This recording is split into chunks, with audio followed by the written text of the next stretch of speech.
내가 어쩜 이를 알까 하여 생각한 적 그것이 내게 심한 고통이 되었더니 하나님의 성소에 들어갈 때야 그들의 종말 내가 깨달았나이다. 아멘.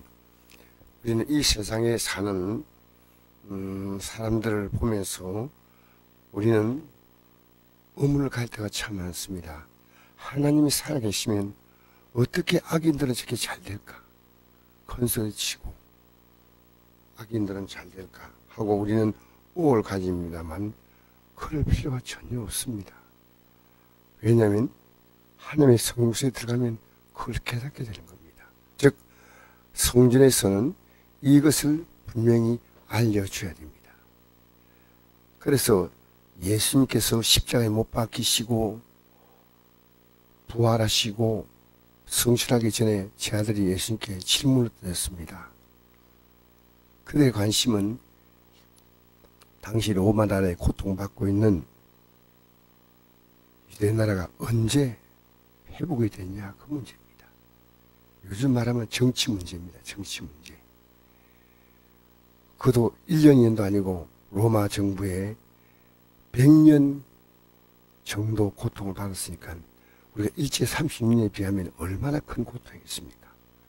그리고 우리가 일본에 당했던 그 고통보다 비교 안 되는 고통이 이스라엘이 로마 정부에 당했던 고통입니다. 역사의 기록에 의하면 요세푸스라는 역사학자가 기록하기를 로마의 총독 빌라도가 예배드리고 있는 유대인들을 적게는 수천 명, 많게는 수만 명을 죽인 기록이 있다는 겁니다. 그것도 성전에서. 그러니까 지금 우리가 정치적인 여건이 안 좋다 이런 얘기할 보다도 훨씬 더 열악한 조건이 바로 예수님이 계실 때입니다. 그런데 그들이 꿈은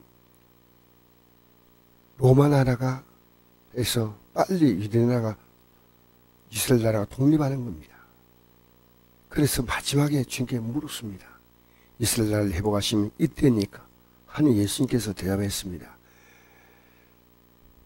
때와 시기는 아버지께 자기의 권한을 두셨으니 너희가 알 바 아니오. 오직 성령이 너희에게 임하시면 너희가 권능을 받고 예루살렘과 온 유대와 사마리아와 땅까지를 내 증인이 되리라.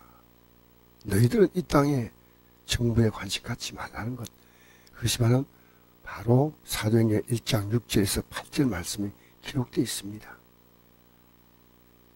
그러니까 이 세상의 정치자, 경제나 모든 사회 여건에 대해서 우리가 힘을 가진 자, 돈 많이 가진 자, 세상에서 이런 자들, 하나님의 뜻을 모르고 악하게 살아가는 자들이 항상 평안하고 재물은 또 불어나고 그런데 우리가 깨끗하게 사는 것이 의미가 없다는 겁니다.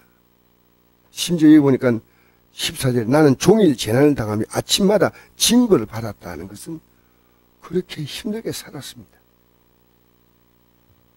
이것이 어떻게 이렇게 됐냐. 하나님이 계시면 이렇게 될까 하고 내게 심한 고통이 되었는데 내가 하나님의 성소에 들어갈 때야 그들의 종말 내가 깨달았다는 겁니다. 그래서 역사 속에서 우리가 징기스칸 정복자 있지 않습니까? 세계적인 정복자들 나폴레온, 히틀러, 레닌, 스탈린, 모택동, 김일성, 시진핑, 푸틴.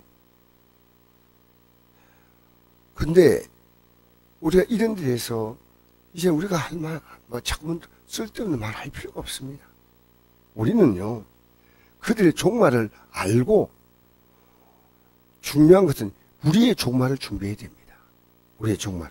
읽어볼까요? 자, 그 종말이 어떤 것이냐? 18절부터 읽겠습니다. 시작. 주께서 참으로 그들을 미끄러운 곳에 두시며 파멸에 던지시니 그들이 어찌하여 그리 갑자기 황폐되었는가? 놀랄 정도로 그들은 전멸하였나이다.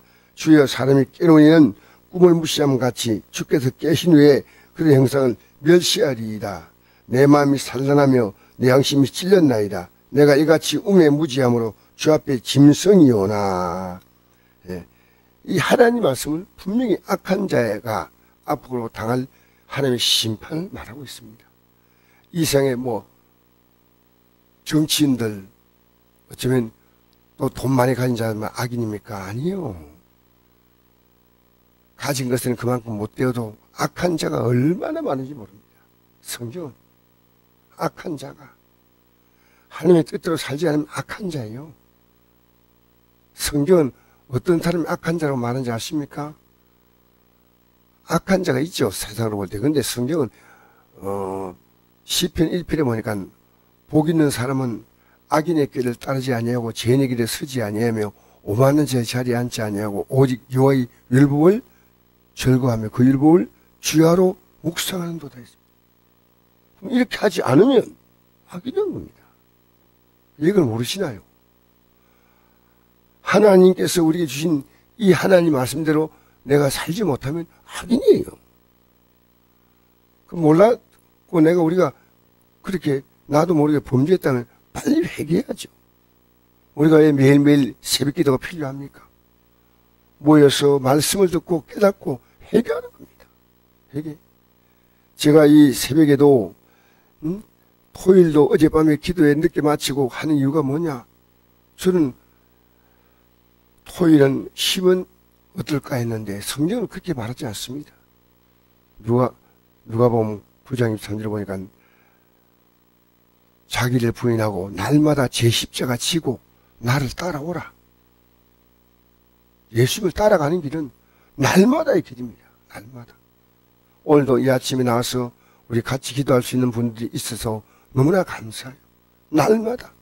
오늘도 우리는 악인들의 삶에 대해서 막 입에 다 그럴 필요 없고 우리는 그들에 대해서 기도하면 됩니다. 우리가 할 것은 기도할 일이에요. 우리는 심판할 것은 우리 책임이 아니고 하나님께서 그날에 심판하실 겁니다. 우리는 심판이 아니라 영광에 참여할 줄 믿습니다. 우리가 이 길 내에서 힘차게 가면 됩니다. 세상에 악에 간섭하다가 나도 모르게 나 역시도 그게 휩싸인지 모르고 판단하면 안 됩니다. 그래서 성경에는 마태복음 7장 1절에 보니까 받지 않으니까 비판하지 말라. 비판하지 말라 했습니다. 자기 눈에 들보가 있는데 남의 눈에 티를 빼라 하겠느냐 말씀 있잖아요. 그러고 난 다음에 7장 7절에 들어가서는 뭐라 말씀하냐면 구하라 주실 것이요. 기도가 나옵니다. 우리는 비판할 필요가 없습니다. 비판할 자유를 우리에게 주지 않았습니다. 네, 21절 내 마음이 산란하며 내 양심이 찔렸나이다. 내가 이같이 우매무지함으로 주 앞에 짐승이 오나 내가 항상 주와 함께하니 주께서 내 오른손을 붙드셨나이다. 아멘. 이 사실을 모르고요. 자꾸만 정치 이 세상이 어떻게 돌아간다 자꾸만 얘기하면요. 그건 영의 세계를 모르는 뜻입니다. 그건 짐승입니다. 짐승은 영의 세계 몰라요. 맨날 이 세상 돌아가는 얘기만 하고 있으면 그건 짐승이에요. 자, 근데 이제 우리가 가야 할 길은 이런 거 다 생각할 시간이 아니고 내가 항상 주와 함께하니 중요한 주와 함께하는 겁니다. 주께서 내 오른손을 붙드셨나이다. 아멘. 주와 함께한다는 뭡니까? 말씀과 함께하는 겁니다. 주와 함께하는 건 막연하게 주와 함께한다 그게 아니고 말씀과 함께함으로 말씀을 따라 나는 가고 말씀 따라 회개하고 마음대로 순종하고 이런 말입니다. 할렐루야. 24절 읽겠습니다. 시작. 주의 견로 나를 인도하시고 후에는 영광으로 나를 영접하시니. 할렐루야. 우린 주의 견로 인도받아야 됩니다. 그냥 가는 게 아니에요. 주의 견로 인도받는 겁니다. 할렐루야. 견로 인도하시고 후에는 영광으로 나를 영접하시니.